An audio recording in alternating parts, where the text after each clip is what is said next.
صرف بابری مسجد کے فیصلے نے ایک راستہ دکھلایا کہ نہیں، ان تمام قوانین اور قواعد کی لائبریریوں کو، ان کی کتابوں کو آگ لگاؤ، کوئی چیز نہیں ہے۔ فیصلے مذہب کے اندر جو بھی ہوں گے وہ عقیدے کی بنیاد کے اوپر ہوں گے، عقیدت مندی کی بنیاد پر ہوں گے، تو ملک کیسے چلے گا؟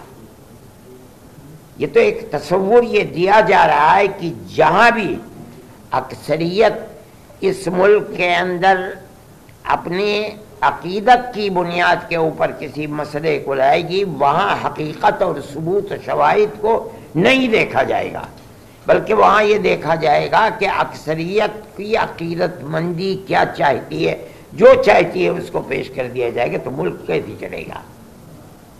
یہ ایک بات ہے سوچنے کی۔ ہم صرف اتنی ہی بات کہنا چاہتے ہیں کہ اگر روش یہی چلے گی تو چاہے وہ کسی بھی اقلیت کا فرد ہو، چاہے وہ سکھ ہو، چاہے وہ جین ہو، چاہے وہ مسلمان ہو، چاہے وہ عیسائی ہو، کسی مسئلے کے اندر اس کو فیصلہ نہیں ملے گا۔ اگر مقابلے کے اندر تناؤ ہے اور اس کے اندر عقیدت اکثریت کی اس کے اندر دخل رکھتی ہے، تو اس کے مقابلے کے اندر قانون بیکار اور بے اثر ہو جائے گا۔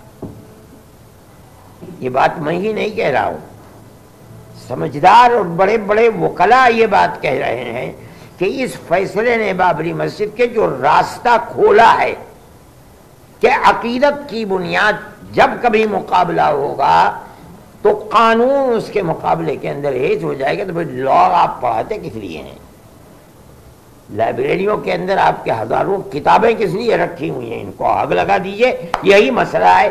یہ ملک کا میں سمجھتا ہوں بہت بڑا المیہ ہے کہ اس ملک کے اندر آج مسلمان یہ کہہ رہا ہے کہ مسئلے کی بنیاد لوور کورٹ سے لے کر سپریم کورٹ تک عقیدت کے اوپر ہے۔